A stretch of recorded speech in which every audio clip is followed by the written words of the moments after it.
Subscribe कीजिए आपके अपने इस YouTube चैनल को और दबा दीजिए बेल आइकन को लेटेस्ट एजुकेशन वीडियोस के लिए।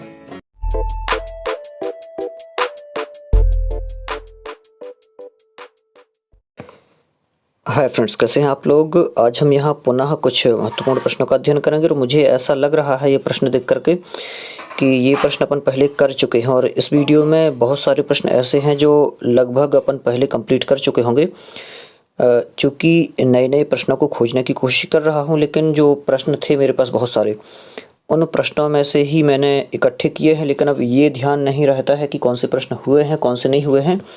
तो जो मुझे क्रमशः उस लाइन में मिले हैं मैंने फिर से इन प्रश्नों को स्टार्ट किया है। लेकिन हाँ, ये पता नहीं है कि ये प्रश्न पहले हो चुके हैं कि नहीं हो चुके हैं। लेकिन कोई दिक्कत नहीं है, आप लोग अभ्यास करें, बहुत ही महत्वपूर्ण प्रश्न हैं तो और भी कुछ अच्छा हो सकता है। और उसके बाद जो अभी मैं अपलोड करूंगा शाम तक एक वीडियो, वो बिल्कुल से फ्रेश रहेगा, उसमें किसी भी प्रकार से कोई प्रश्न पहले पूछे गए नहीं होंगे। चलिए, एक प्रश्न है, भाषाधिगमाधिग्रहणयोः मध्ये भेदः कः। वैसे ये प्रश्न कई बार पूछा जा चुका है कि भाषा अधिगम और भाषा अधिग्रहण, इन दोनों के बीच में भेद क्या है। तो अधिगम और अधिग्रहण में भेद आप लोगों को पता ही है कि जो अधिगम है ये तो प्रयासजन्य है, आपको सीखने के लिए प्रयास करना पड़ेगा। और जो अधिग्रहण है ये कैसा है, साहजिक है, मतलब कि ये सहज ही होता है। अपन सीखने की कोशिश ना भी करें तो भी जो अपन आसपास का माहौल है उससे ये सब ग्रहण कर लेंगे। तो ये सेम प्रश्न दोहराया गया था पहले, तो ये इसका होगा सही उत्तर। जो लोग नए ये वीडियो देख रहे होंगे तो उन्हें लगेगा कि मैं डायरेक्ट उत्तर बता रहा हूँ, लेकिन हाँ, ये रिपीट है शायद, इसलिए मैं जल्दी से करने की कोशिश करूँगा। आगे, भाषाधिग्रहण समये धारा प्रवाहिता नाम, मतलब कि भाषा को ग्रहण करते समय धारा प्रवाहिता नाम। धारा प्रवाहिता क्या है? देखिए, यहाँ पर अधिग्रहण की चर्चा है, अधिगम की चर्चा नहीं है। तो जब अधिग्रहण में धारा प्रवाहिता जुड़ता है तो कुछ चीज़ें स्वतः ही उसमें समाहित होने लगती हैं। जैसे कि ऑप्शन देख लेते हैं, सहजतया संभाषण पठनम लेखनम च। ठीक है, सहज रूप से संभाषण पठन और लेखन ये रहेगा। शुद्धतया लेखनम, तो भाषा अधिग्रहण के समय में धारा प्रवाहिता के लिए शुद्ध लेखन ठीक है, लेकिन उससे अच्छा ऑप्शन अपन को पहला मिला हुआ है तो ये अपन छोड़ देते हैं। आगे, व्याकरण दक्षता, व्याकरण दक्षता भी ठीक है, लेकिन इससे अच्छा ये वाला है। सम्यक उच्चारण क्षमता, ये भी ठीक है धारा प्रवाहिता के लिए, लेकिन यहाँ तीनों चीज़ों का समाहित मेल है और सहज रूप से जो ये शब्द दिया है तो ये ऑप्शन सही हो जाता है पहला वाला इस प्रश्न के लिए। क्या रहेगा सही उत्तर? सहजतया संभाषणम पठनम लेखनम च। चलते हैं आगे, भाषाधिग्रहण समये धारा प्रवाहिता नाम, हाँ ये हो चुका है। आगे चलते हैं, परिप्रच्छाधारित अधिगमनम, मतलब कि परिप्रच्छ आधारित अधिगम क्या है। यहाँ पर अधिगम की चर्चा है तो परिप्रच्छ आधारित अधिगम क्या है बताना है आप लोगों को। छात्रान प्रश्नान पृष्टुम प्रेरयति, मतलब कि परिप्रच्छ कहलाता क्या है कि मतलब प्रश्न के ऊपर प्रश्न पूछना, ऐसा भी अपन बोल सकते हैं। या फिर अध्यापक ने पढ़ाया और फिर छात्र प्रश्न पूछें, तो ये भी अपन परिप्रच्छ कह सकते हैं। तो पहला ऑप्शन दिया है, छात्रान प्रश्नान पृष्टुम प्रेरयति, मतलब कि छात्रों को प्रश्न पूछने के लिए प्रेरित करना। आगे, छात्रेभ्यः चिंतनात्मक प्रोत्साहनम च प्रयच्छति, छात्रों को चिंतनात्मक प्रोत्साहन के लिए प्रेरित करना कहना। या फिर केवलम शांत छात्रान प्रेरयति, तो ये तो बिल्कुल से गलत है, केवल शांत छात्रों के लिए प्रेरित करना नहीं होगा। छात्रेषु रचनात्मक चिंतनम ना पोषयति, छात्रों के रचनात्मक चिंतन का पोषण नहीं करता है, तो ये भी गलत हो जाएगा। तो ज़्यादा सही उत्तर क्या रहेगा? परिप्रच्छ में पूछना ही है तो छात्रान प्रश्नान पृष्टुम प्रेरयति, छात्रों को प्रश्न पूछने के लिए प्रेरित करता है, जिससे उनकी सृजनात्मक शक्ति भी बढ़ेगी। आगे, विस्तृत पदानाम प्रतीप क्रमः, देखिए विस्तृत पदों का प्रतीप क्रम क्या है। तो प्रतीप क्रम ये कहलाता है कि जो व्यक्ति जिस कार्य में निपुण होता है तो उस कार्य को आगे दिखाना। दिया हुआ है भाषा, भारत, यूरोपीय, भारोपीय, ऐसा है पहला ऑप्शन। तो इसमें क्रम वैसे नहीं दिख रहा है कोई ज़्यादा। आगे लिखा हुआ है प्रयोजकः अप्रयोजकः, यहाँ पर विपरीतार्थक शब्द दे दिया है। आगे दिया है मंत्रः मंत्रः, तो ये हिंदी में और ये संस्कृत में ये भी गलत है। चोरः चोरति, ये ठीक है कि मतलब चोर जो है वो चुराता है, तो उसका प्रोफेशन यहाँ पर दे दिया है, प्रतीपक्रम दे दिया है कि ये कार्य है, तो इसमें ये व्यक्ति प्रवीण है, ये रहेगा इसका सही उत्तर। आगे चलते हैं अगले प्रश्न पर। प्रत्यक्ष अनुदेशनम अधिकृत्य कस्य भूमिका सर्वाधिक प्रभावकारी। मतलब कि प्रत्यक्ष अनुदेशन में या फिर प्रत्यक्ष अनुदेशन को आधारित करके किसकी भूमिका सर्वाधिक प्रभावकारी है। तो प्रत्यक्ष अनुदेशन को आधारित करके किसकी भूमिका सर्वाधिक प्रभावकारी है? अधिगम कर्ता की है क्या? पहला ऑप्शन दिया है अधिगम कर्तु, जिसे अधिगम कर्ता अपन कहेंगे हिंदी में। आगे अध्यापकस्य अधिगम कर्तु च, अध्यापक और अधिगम कर्ता की, या फिर श्रव्य दृश्य संसाधनानाम, श्रव्य दृश्य संसाधनों की, या फिर अध्यापक की। तो प्रत्यक्ष अनुदेशन को आधारित करके जो सबसे प्रभावकारी भूमिका होगी वो अधिगम कर्ता की होगी।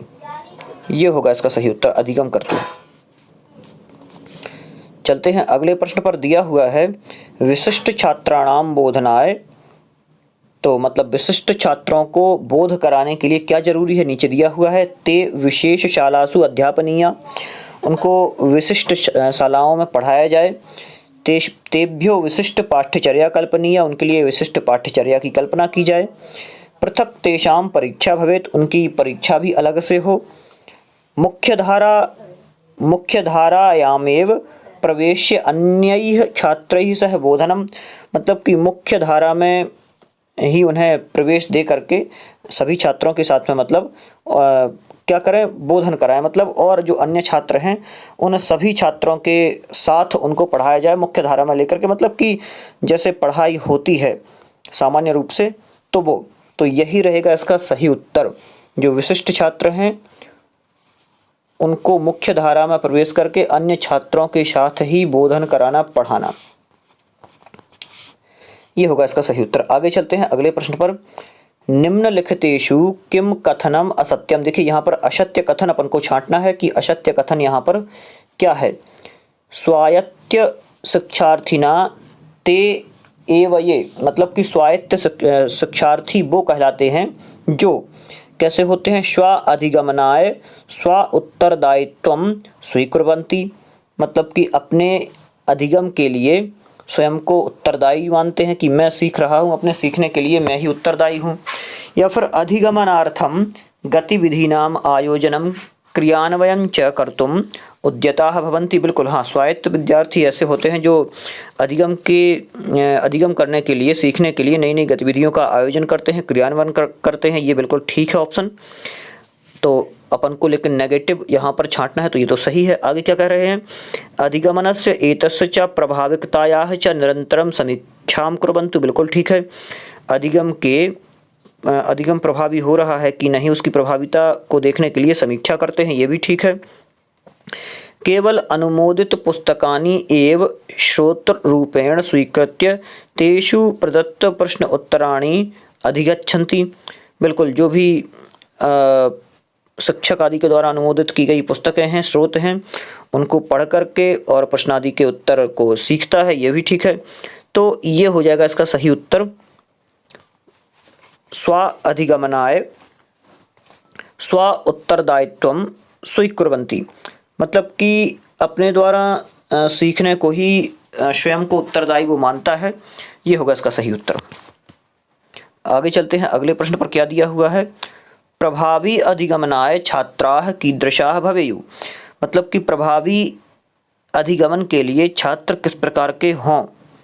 प्रभावी अधिगमन के लिए छात्र किस प्रकार के हों? तो जिज्ञासापूर्ण सक्रियाः च, जिज्ञासापूर्ण और सक्रिय हों, या फिर आज्ञाकारिणः आज्ञाकारी हों, या फिर परीक्षा करते सज्जिताः परीक्षा के लिए सज्जित तैयार हों, या फिर मौन व्रत धारिणः निष्क्रियाः च, मौन व्रतधारी और निष्क्रिय हों। ये तो बिल्कुल से गलत होगा। देखिए, प्रभावी अधिगम की चर्चा की गई है तो केवल परीक्षा के लिए सज्जित ना हो। आज्ञाकारी भी अधिगम में कोई वैसा वो नहीं है बहुत ज़्यादा महत्वपूर्ण, लेकिन जिज्ञासापूर्ण और सक्रिय हों। प्रभावी अधिगम जब ही होगा जब वो जिज्ञासापूर्ण होगा और सक्रिय रहेगा छात्र। ये होगा इसका सही उत्तर। आगे चलते हैं। प्रोफेसर यशपाल समिति द्वारा भारम बिना अधिगमनम, मतलब कि प्रोफेसर यशपाल समिति ने भार के बिना अधिगम, मतलब भार के बिना सीखना, इति नामनी प्रतिवेदने, इस प्रकार के जो प्रतिवेदन है, इस नाम का जो प्रतिवेदन है, कानिचित अनुशंसानि कृतानि, तो इस प्रकार की कोई अनुशंसा इन्होंने की है। तो निम्नलिखितेषु किम अनुशंसनम ना, निम्नलिखित में से कौन सी इन्होंने अनुशंसा नहीं की है, ये बताना है। पहला ऑप्शन दिया है गृह कार्यस्य मात्रा न्यूनी भवेत, गृह कार्य की मात्रा बहुत कम हो, या फिर शिक्षण अधिगम प्रक्रिया गतिविधि आधारित मनोरंजका च भवेत, शिक्षण प्रक्रिया जो है, शिक्षण अधिगम प्रक्रिया जो है वो गतिविधियों पर आधारित हो और मनोरंजक हो, क्या ये कहा है। या फिर पाठ्यपुस्तकेषु प्रतिबद्ध भवेत, पाठ्यपुस्तक प्रतिबंध हो, जो भी विषय हो पाठ्यपुस्तक से प्रतिबद्ध रहे। या फिर छात्राः भारयुक्त स्यूतः न स्वीकुर्वन्ति, देखिए मतलब कि जो वस्ता होता है उनका पुस्तकें ले जाने का, तो वो भारयुक्त ना हो, या फिर ये, तो क्या रहेगा सही उत्तर। तो ये तो उन्होंने स्वीकार किया था कि बिल्कुल बस्ता भार युक्त ना हो, पाठ्य पुस्तकें प्रतिबद्ध हों, बिल्कुल ठीक है। आगे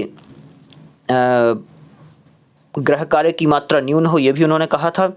लेकिन ये जो ऑप्शन है ये अलग है, मनोरंजन के लिए उन्होंने वहाँ पर नहीं कहा था कि इसमें मनोरंजन भी एक मुख्य रूप से कार्य करे, तो ये जो है अपना सही उत्तर हो जाएगा।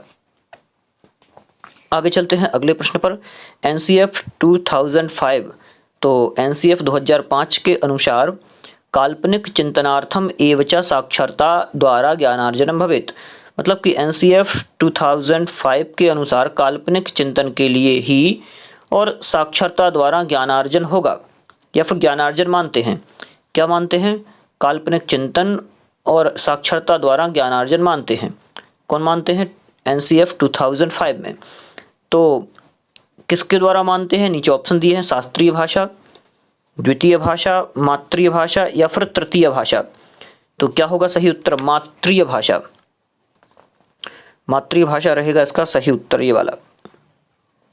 चलते हैं अगले प्रश्न पर। दिया हुआ है भवान पृच्छतु, भवान पृच्छतु मतलब आप पूछें। अस्माकं लक्ष्यः किम, अस्माकं लक्ष्यम किम, हमारा लक्ष्य क्या है। अहम एकेन पदेन उत्तरम ददामि, मैं एक पद में उत्तर देता हूँ। विजयः, विजय। एतादृशः प्रश्नः, इस प्रकार के प्रश्न कैसे हैं, मतलब कि भवान पृच्छतु, आपने पूछा कि हमारा लक्ष्य क्या है, तो मैंने एक पद में उत्तर दिया कि हमारा लक्ष्य विजय है। तो इस प्रकार के जो प्रश्न हैं वो कैसे प्रश्न हैं? क्या रीति युक्त प्रश्न हैं, या फिर दूसरा ऑप्शन दिया है सहज प्रश्न है, या फिर विवरणात्मक प्रश्न है, या फिर आलंकारिक प्रश्न है, कैसे प्रश्न है ये? तो सही उत्तर रहेगा सहजः प्रश्नः। ये जो प्रश्न है ये सहज प्रश्न के अंतर्गत आते हैं। आगे चलते हैं। भाषा सीखने के संदर्भ में कौन सा कथन सही है? तो यहाँ पर भाषा सीखने के संदर्भ में कथनों की चर्चा की जा रही है कि भाषा सीखने के संदर्भ में कौन सा कथन सही है। बच्चों द्वारा की गई त्रुटियां यह संकेत करती हैं कि किस तरह का सीखना नहीं हुआ। पहला ऑप्शन दिया है, मतलब कि बच्चों द्वारा की गई त्रुटियां यह संकेत करती हैं कि किसी तरह का सीखना नहीं हुआ। मतलब बच्चे जो त्रुटियां कर रहे हैं तो उससे समझ में आ रहा है कि किसी न किसी प्रकार से वहाँ पर गलती हुई है। दूसरा ऑप्शन क्या है? सीखने के किसी भी स्तर पर सीखना संवेगात्मक तत्वों से प्रभावित होता है। बिल्कुल, सीखने के किसी भी स्तर पर सीखना संवेगात्मक तत्वों से प्रभावित होता है। आगे क्या कह रहे हैं? सीखना मूलतः मानसिक प्रक्रिया है या फिर मानसिक क्रिया है, ये भी ठीक है। सीखना उस वातावरण में प्रभावी होता है जो संवेगात्मक रूप से सकारात्मक हो और विद्यार्थियों को संतुष्ट करने वाले हों। तो एक ये कहा, तो क्या होगा इसका सही उत्तर आप लोगों को बताना है कि भाषा सीखने के संदर्भ में कौन सा कथन सही है।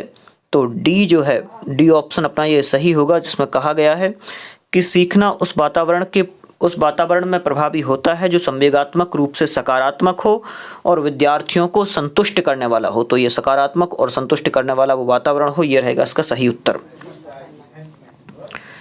आगे अगले प्रश्न पर चलते हैं। भाषा अर्जन और भाषा अधिगम के संबंध में कौन सा कथन सही नहीं है?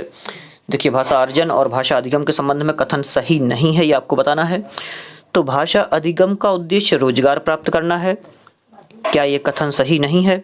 आगे पहले नंबर का ही अपन को गलत ऑप्शन दिख रहा है, ये बिल्कुल ये तो गलत है कि भाषा अर्जन और भाषा अधिगम का संदर्भ रोजगार प्राप्त करना हो, बिल्कुल गलत पहले ही दे दिया है। तो नीचे वाले पूरे के पूरे ऑप्शन सही होने चाहिए।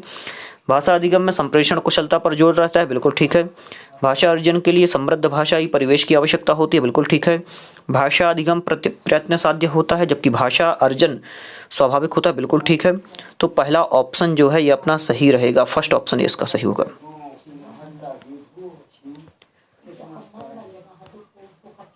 चलिए आगे चलते हैं। मौनवाचनस्य अभ्यासः भवितव्यः। मौन वाचन का जो अभ्यास है ये होना चाहिए। मौन वाचनस्य अभ्यासः भवितव्यः, मौन वाचन का अभ्यास होना चाहिए। कैसा होना चाहिए? तो नियमित रूप से होना चाहिए। मौन वाचस्य अभ्यासः नियमित रूपेण भवेत्, ये रहेगा इसका सही उत्तर। तो आज के जो ये प्रश्न से अपने कंप्लीट हो चुके हैं। आप लोगों को लग रहा होगा कि कई प्रश्न यहाँ पर रिपीट हुए हैं। आगे जो मैं अभी थोड़ी देर बाद एक वीडियो अपलोड करूँगा उसमें लगभग सारे प्रश्न फ्रेश रहेंगे। आप लोगों से निवेदन है कि आप चैनल को अधिक से अधिक लोगों के पास शेयर करें, अपने फेसबुक व्हाट्सएप ग्रुप पर शेयर करें, जिससे और कुछ अच्छा हो सके। और आप लोग टेलीग्राम ग्रुप सुविज्ञा से भी जुड़ें, कोई भी आपको काम हो, कुछ पूछना हो तो वहाँ पर आप लोग पूछ पाएंगे। इसके अलावा PDF डाउनलोड करने के लिए टेलीग्राम ग्रुप से जुड़ें। और जो इंस्टाग्राम है मेरा, आप लोग इंस्टाग्राम पर भी फॉलो कर सकते हैं, जिससे कि सीधे आप लोग वहाँ पर जुड़ सकें। बहुत बहुत धन्यवाद आप सभी का, बहुत बहुत धन्यवाद।